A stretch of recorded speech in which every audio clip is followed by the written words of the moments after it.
Yo, what's going on YouTube? My name is Bradyoactiv. Welcome to the channel. Whether you're joining for the first time or returning from a previous video, I just appreciate the fact that you're here.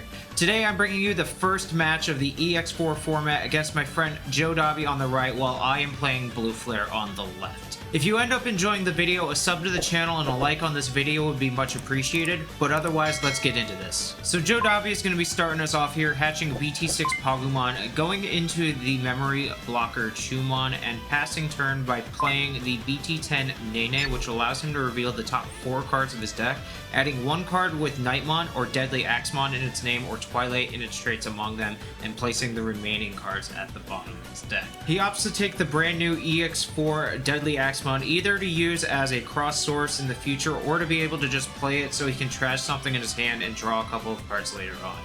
Kicking off my turn here, I hatch the BT11 Wanyamon, go into the BT10 Gaussmon, which will set me up for an easy swing in the future and a free body on board to get more search or draw. And then end turn on Blazing Memory Boost, which allows me to reveal the top 6 cards of my deck, take 2 cards with Blue Flare and their traits among them, and then if a Kiriha had been there as well, I would have been able to play for free. Unfortunately, I didn't hit that, but I do take Dramon and Blazing Memory Boost here. JoDobbi will start his next turn at 2 memory here. He goes ahead and promotes the Chumon, which is extremely troublesome for me because it means I can't pop my memory boosts in the future to gain memory and extend my turns. He does hard play the Deadly-Axemon we saw earlier, trashing the new EX4 DarkKnightmon and drawing 2. Starting my turn off at 2 memory here, I leave the Gauss in the back and go ahead and drop another Blazing Memory Boost just so I can search out more pieces. I do hit that brand new Kiriha and Nene off of it, which does count as Kiriha, so I can go ahead and play it off the Blazing Memory Boost, and then I go ahead and grab BT10 Greymon and the brand new EX4 Male Birdramon, which sets me up for a crossplay into a Metal Greymon on a future turn. JoDobbi kicks off his turn here at 3 memory, hatching another Pagumon, going into the BT6 Chikurimon in the back. JoDobbi opts to just start swinging here, sending the Deadly-Axemon into security, maybe hoping it would die so he could get its on-deletion effect off. He also goes ahead and swings the Chumon into security here, which hits a 1k Gaussmon, just killing it, activating the inheritable of the Pagumon, revealing the top card of his deck, and adding it to the hand if it is a black Digimon. We see that it is the starter deck Chikurimon, which prevents me from reducing my play cost, which is super detrimental to me because it means I have to go into my crossplays for their full cost. JoDobbi's going to go ahead and pass turn here by playing Pride Memory Boost, which allows him to reveal the top 3 cards of his deck and play a black Digimon among them with a play cost of 4 or less. He goes ahead and plays the brand new EX4 Skull Knightmon here, which would allow him to play a Nene, but he already has one, so he can't do that. Kicking off my turn, I go ahead and promote the Gaussmon and gain a memory from Kiriha and Nene's effect, swing the Gaussmon into security, drawing off the Wanyamon inheritable, but he is able to block with the Skull Knightmon because Nene grants all of his Digimon with Twilight in their traits blocker. Luckily, I wanted this Gaussmon to die here anyway, so I could trigger its on-deletion effect, allowing me to play a level 4 Digimon with Blue Flare and its traits suspended without paying its cost. I play Dramon here, which allows me to draw a card and then draw an additional card for every Digimon that my opponent has in play, drawing a total of 4. Since Chumon is no longer on board and preventing me from gaining memory, I go ahead and crack one of my boosts. I do this so that way I can go ahead and cross into Metal Greymon without passing turn, since that Chikurimon is preventing me from crossing for a reduced cost at the moment. I go ahead and use the brand new EX4 Male Birdramon as well as BT10 Greymon to go into BT10 Metal Greymon, paying that full 7 cost. This Metal Greymon gains Rush on play, and then when Digicrossing, it stuns 3 of my opponent's Digimon with sources equal to or less than it, so everything on JoDobbi's side of the board at the moment cannot attack or block until the end of their next turn. I swing Metal Greymon into security here. Male Birdramon's inheritable is going to grant it jamming. Greymon allows it to restand since my opponent has 2 or more Digimon in play, and Metal Greymon is a Blue Flare. I go ahead and swing Metal Greymon into security again, just getting as much damage off as I can.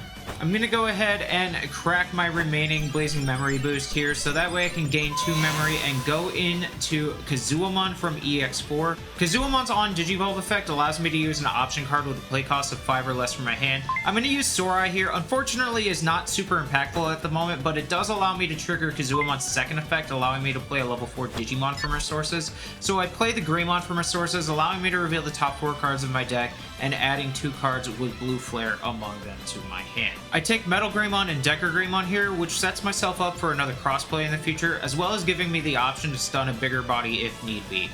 JoDobbi is going to kick his turn off at 1 memory here, promoting the Chikurimon from raising. Unfortunately for him, as wide as his board is, the Chikurimon is currently the only thing that can actually attack me.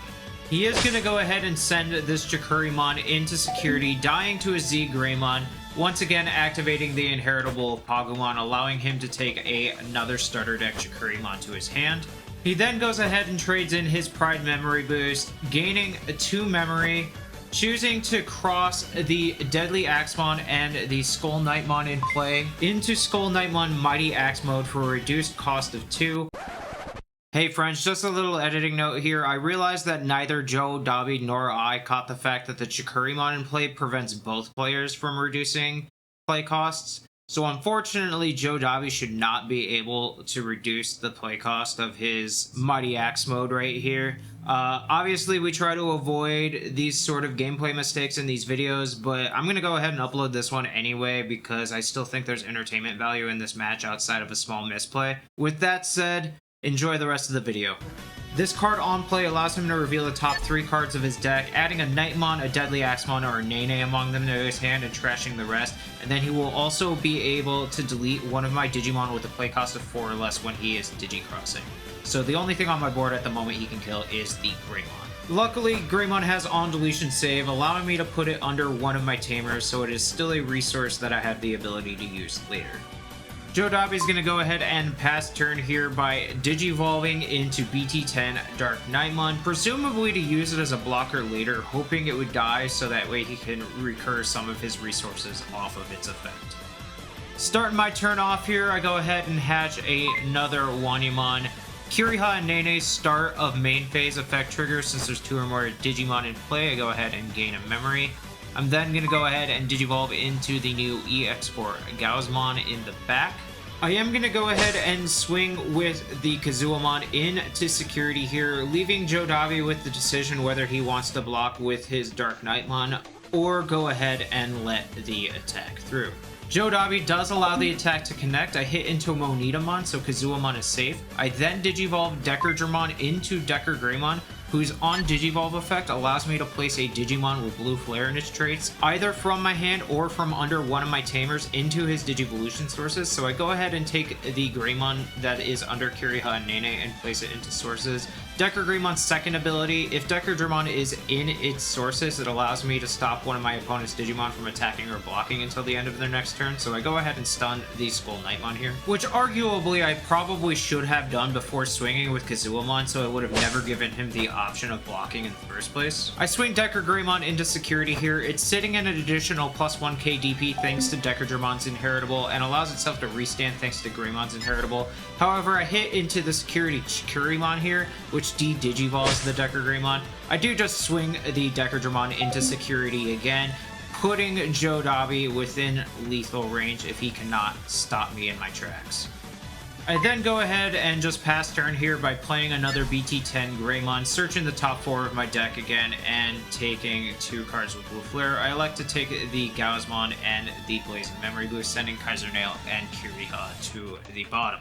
JoDobbi's going to start his turn off at 4 memory here, hatching another Pagumon, going into the memory blocker Chumon in the back. The unfortunate thing is, he only has 1 body on board that can swing, and I am still left with 2 security at the moment. And one of the downsides to Dark Knight is that none of its stuff gains rush when it comes into play. So he has to search for a way to control my board and prevent me from direct attacking him next turn, establishing enough blockers in play that I can't swing with all my bodies, de-digivolving and popping stuff, and hoping that I don't have the ability to just stun all of his blockers again, so that way I don't even have to worry about them. JoDobbi goes ahead and Digivolves into DarkKnightmon X Antibody here. DarkKnightmon's on Digivolve effect allows him to take a black or purple Digimon card from trash to his hand.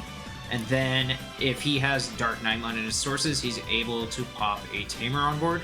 He does elect to pop the Kiriha and Nene on my side of the board, so that way I cannot use sources from under my Tamers or from my trash to cross into other Digimon. Something to note here is that Nene does have an on-deletion ability to gain 2 memory, and DarkKnightmon X Antibody does allow him to pop his own Tamers, so he did have the option to do that in the case that that could further his turn and extend his plays anymore. JoDobbi is going to go ahead and swing with the Chikurimon into security, hitting the new EX4 Metal Gray, so it does die. JoDobbi crosses into another DarkKnightmon here. This DarkKnightmon on play de-digivolves one of my Digimon and then allows him to pop something with a play cost of 4 or less if crossing with 2 or more cards. So he does go ahead and de-digivolve my Decordramon and kill the Greymon underneath. However, JoDobbi's only got 2 blockers in play, so I'm free to promote this Gaussmon and just start swinging. I swing Kazuamon in, which he blocks with DarkKnightmon X Antibody, killing it. I then swing Greymon in, which he blocks with the DarkKnightmon he just played. And then finally, I swing the Gaussmon for game, and that is GG's.